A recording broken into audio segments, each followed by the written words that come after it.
BBOR Black Box Online Radio, coming to you from West Virginia. And hello, everybody. Today is Friday, another Anything Goes Friday. Welcome to the show. In this episode, I will be making a response to the Tubi documentary Suburban Nightmare: The Menendez Brothers. Suburban Nightmare is a 3-episode docuseries that is available on Tubi, and the other 2 parts talk about the case of JonBenet Ramsey and the story of Chris Watts. And I have direct responses to both of those that have also been done on previous Anything Goes Friday segments, and I invite you guys to check them out. And if you have any ideas for a future episode of the Anything Goes Friday, you can put your idea in the comments section down below. Remember, any subject is fair game. The story of Eric and Lyle Menendez is one that is very widely discussed in the true crime world.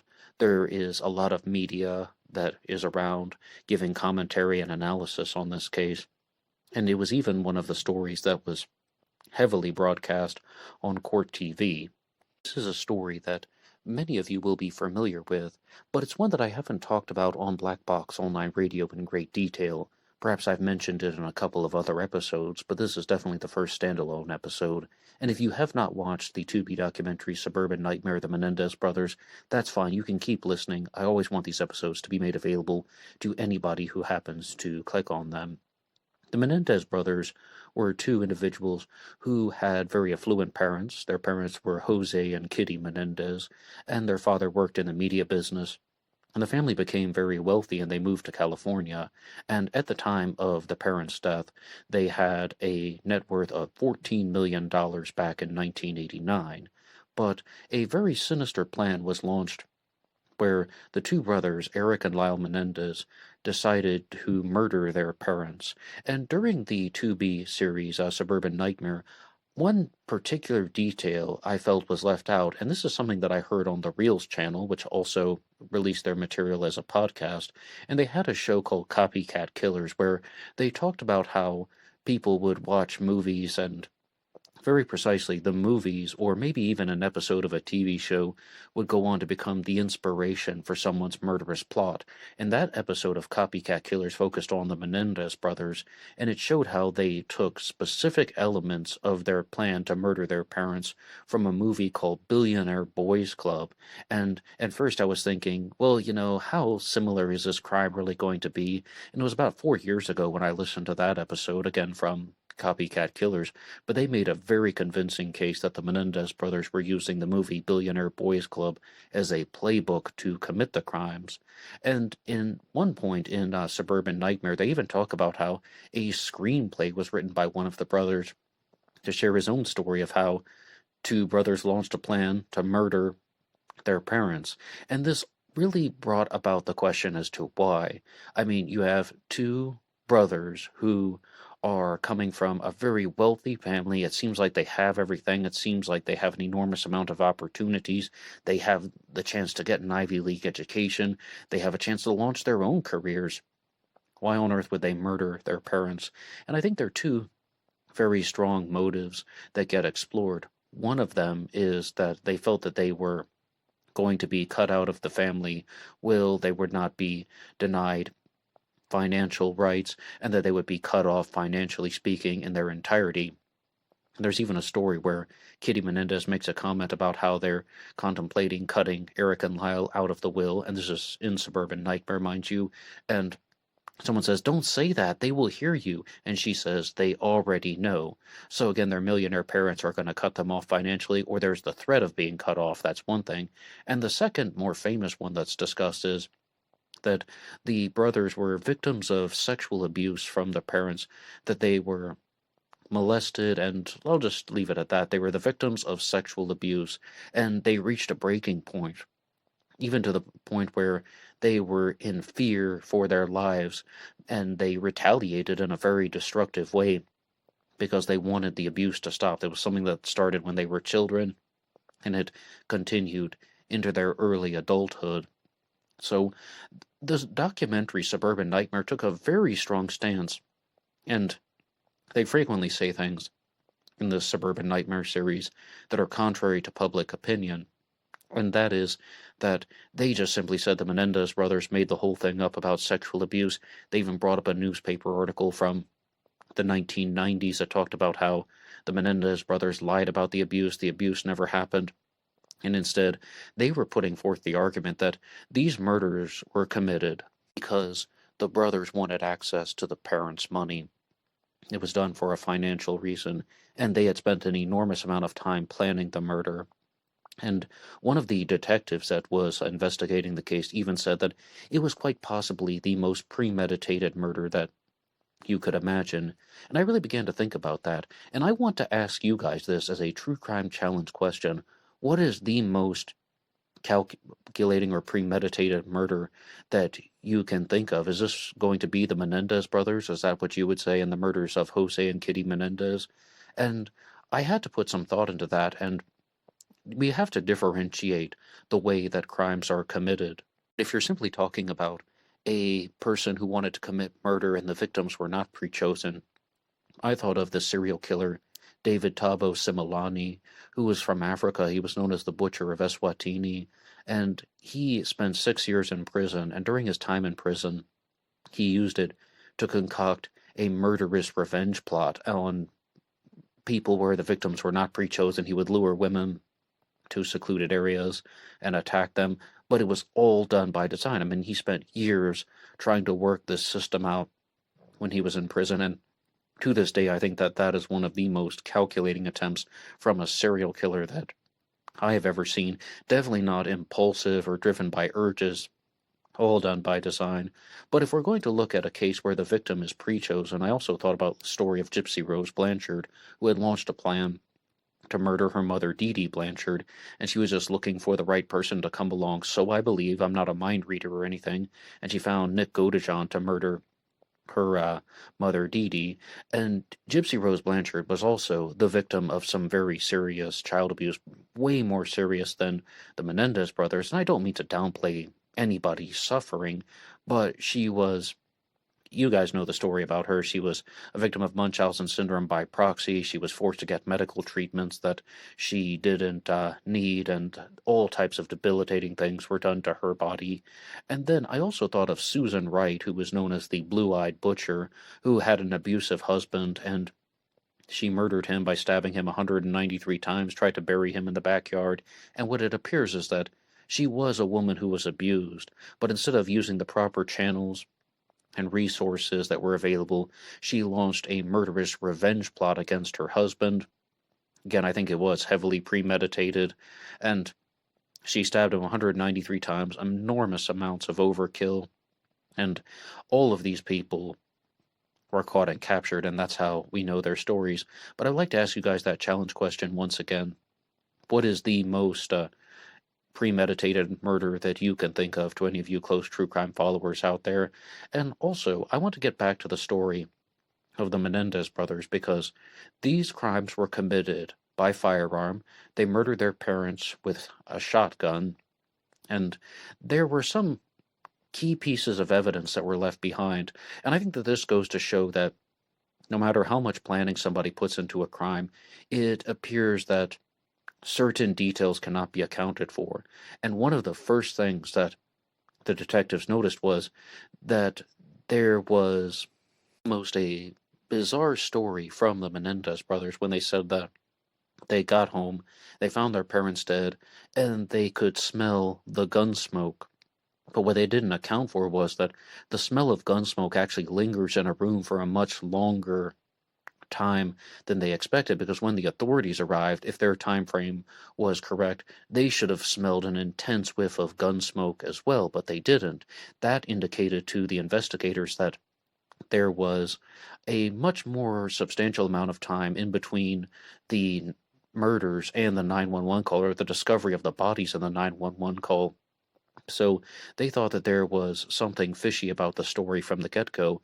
And I am someone who talks about a lot of different true crime cases here on Black Box Online Radio, but that's also something that I've either forgotten or not encountered that much, that the smell of gun smoke lingers in a room for a very long time. But it's the things that the police would pick up on. The second thing that tipped off the investigators about the fishy story of the Menendez brothers was Not once during any of the investigations did they ask for an update, which they said would be very abnormal. Normally, people who genuinely learn that a family member has been murdered are always asking for updates, but they didn't really notice anything. And then all of a sudden, the Menendez brothers have murdered their parents, but the investigators didn't know that at the time. However, they began to notice very large spending sprees, buying cars, buying expensive items. And not only did they buy cars, this is what Suburban Nightmare wanted to focus on, they also hired a limo driver to take them out regularly, even though they had just bought cars like a new Porsche, for example. So this made people very suspicious. But people can have all the types of suspicions in the world, and they talked about this in Suburban Nightmare. For example, you could just say that people deal with the grieving process in different ways, or no matter what, there were young people that now had access to millions of dollars, and even if they've been through a terrible tragedy, they bought a new car or something like that, that's not illegal. Or even to the point of just saying that they smelled the gun smoke, maybe it was something else and they saw the shotgun shells in their mind, created it. That didn't even make the police super suspicious at the time. But there were stronger pieces of evidence that were put in place that led to the, well, first the arrest of the Menendez brothers and then the trial. And one of them was seeing a psychologist named Dr. Jerome Oatseel. And he was a rather unethical psychologist because, firstly, he was having an affair with one of his patients named Jubalon Smith.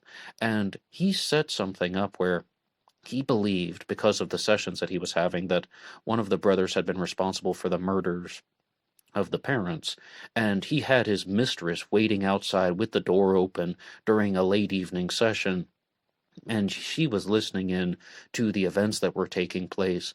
And on the one hand, I think that this is an absolute breach of doctor-patient confidentiality, and I think that this Dr. Jerome Oatseel would have been completely aware that what he was doing would have been unethical, but at the same time, I can understand why he would have done it because he's like, oh, well, I think that my patient is a murderer. I mean, he's trying to find some way around the system to actually bring this person to the attention of law enforcement because of the very strict confidentiality laws.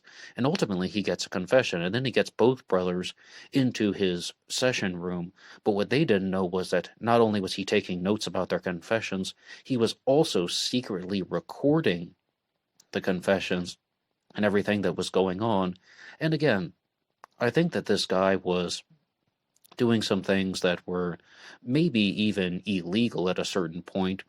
I'm not a lawyer, so I'm not going to pretend like I understand the law inside and out, but it's my understanding that a psychologist is only allowed to break confidentiality if there is a direct threat of immediate violence. Not talking about actions that have been committed in the past, but the threat of immediate violence that has been made by the patient. Perhaps you guys have seen the show The Sopranos, which features Tony Soprano talking to a therapist, and while that is fictional, it's all about, there are numerous confessions or insinuations or allusions to how he reveals that he has committed murder to his therapist. And I know that's a TV show, but the point is that Dr. Jerome Oatseel knew that he was going to face certain legal roadblocks with revealing this information, and he wanted to find his own method as to how and why he could reveal this. And he seems like somewhat of a questionable individual, and it's not only about breaking the confidentiality, it's also about having an affair, getting his mistress to just sit within earshot so she could hear this as a type of illegal witness. And that's mostly what I was thinking about when I used the term illegal. But I shouldn't state any more than that. Ultimately, the Menendez brothers were arrested and they were brought to trial, and this is one where the trial was televised and shared on court TV, and people had the opportunity to watch the Menendez brothers as they would give testimony. As stated, their names were Lyle and Eric. And one thing that surprised me, though, I guess it didn't surprise me extremely, but I felt a little bit surprised, is that Eric Menendez was the younger brother, and he is the one who has had more of the emotional moments, the moments of conscience, remorse, guilt, just had to tell someone about this, so that's why he ended up in the therapist sessions. But sometimes appearances can be deceiving. He definitely comes across as the more sinister one during the trial, and I think that that absolutely did him no favors at all. Now, that might be an unpopular opinion because a lot of people in America are just in love with the Menendez brothers even to this day, but you can't always judge a book by its cover because the other brother, Lyle, whose first name is Joseph, but he goes by his middle name, Lyle Menendez, he comes across as non-threatening, even somewhat glib and superficial, yet it appears that he was definitely the more dominant individual, being the older brother, first of all, but also for the fact that he just appears to be more harmless, as I said, non threatening. He comes across as someone who doesn't appear devious or is not giving away the immediate non-threatening signs, and this is completely normal among murderers. I mean, sometimes you find it surprising. I think that at always you're going to be a little bit surprised when someone is non-threatening and then they turn out to be extremely dangerous. And this could have definitely have been something that had been conditioned and beaten into him by the years of abuse that he experienced. And here's a point. Here's a point that Suburban Nightmare did want to bring up. No matter what people say about were the stories exaggerated or misrepresented, or maybe even the sexual abuse stories were somewhat fabricated, there was real abuse in the household. Maybe not all of the stories of abuse were true, but some of them were true. And that can definitely affect people's personalities because people sort of learn to hide the trauma in some ways. And again, Suburban Nightmare didn't really want to have any of that as an excuse. They took a strong stance and said, all right, yes, these kids had a very rough life, but the primary motive for committing these murders was for profit, for money, and that's why they chose to go about it in the way they did. During the trial, though, again, I noticed that there are certain key things that I look for as somebody who explores a lot of true crime cases. And as I mentioned Tony Soprano earlier, I get influenced by watching fictional TV shows sometimes. And another show that I watched was 13 Reasons Why. I saw the whole series. I loved it all except the final season. And in one of the episodes, they talk about how one character says that his lawyer told him to wear glasses in court because it makes him look more sympathetic. And you can see Eric Menendez wearing glasses, and I don't think it helped him at all. I think it made him look a little bit sketchier and shadier, and it just looked not authentic. And we see this time and time again. Another example would be Travis McMichael, one of the defendants in the Ahmaud Arbery case. But I think the biggest example of this about trying to make a defendant look a certain way was Lamarcus Davidson, who was the ringleader in the Knoxville Nightmare, which saw the deaths of Christopher Newsom and in Christian. And he just had his appearance more or less made over, and they gave him a sweater and the glasses. And you see the same stuff in the Menendez brothers case. They're trying to make the defendants appear to be very gentle and, as I said before, non-threatening. And a lot of this stuff was also talked about in other high-profile true crime cases and trials. One of them was the Casey Anthony trial, where they openly said that lawyers can often advise defendants, such as any of the people that I've mentioned so far in this episode, to remain neutral. But this is what they said about Casey Anthony all the time during her trial.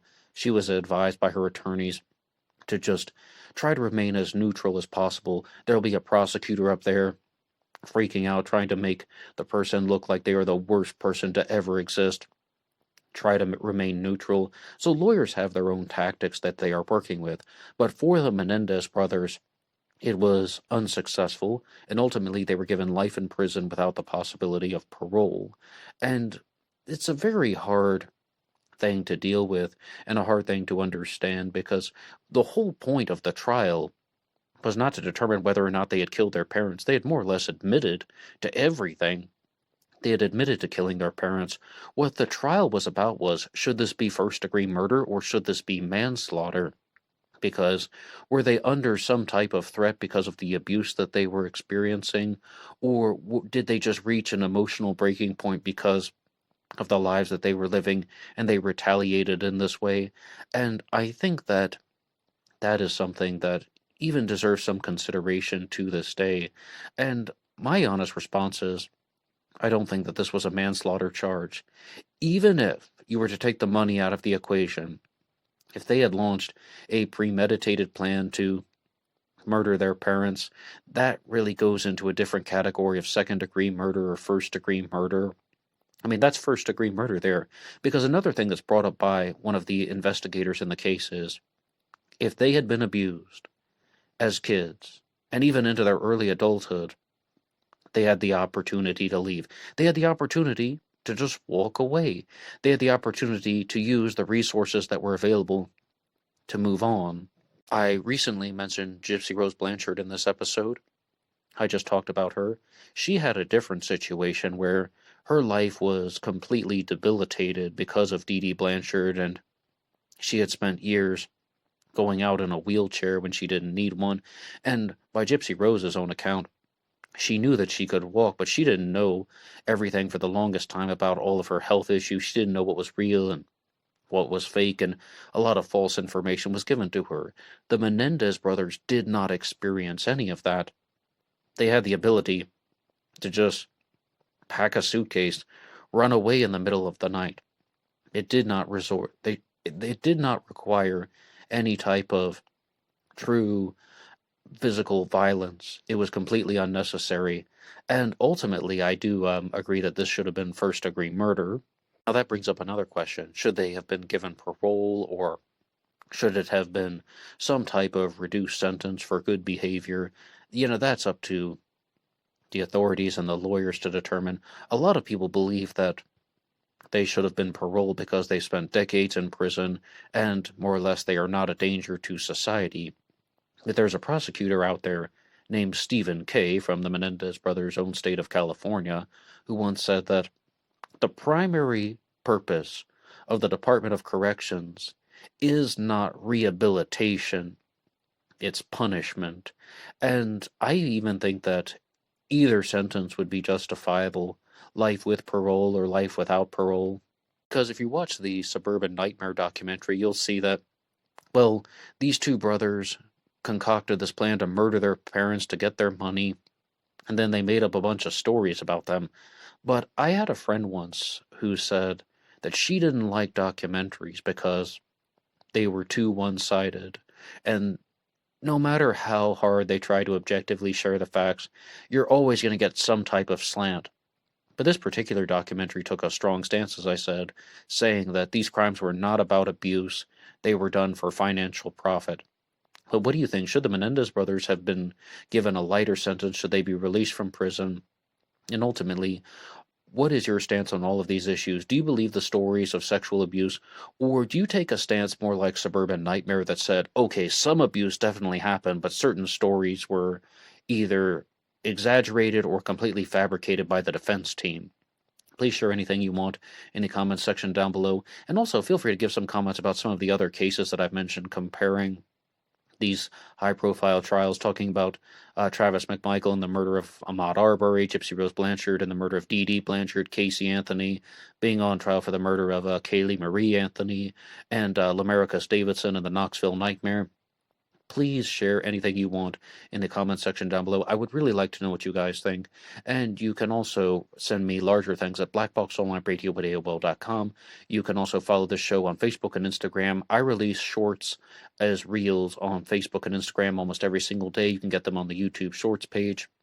And then that's how I encountered the story of David Tabo Similani, the Butcher of Eswatini. I did a short episode about him. And you can just follow this show in those places. My personal Facebook is in the description box. There's also a page for Black Box Online Radio on Facebook. And that will be all for me now. And I will see you guys on Zodiac Monday. Until next time.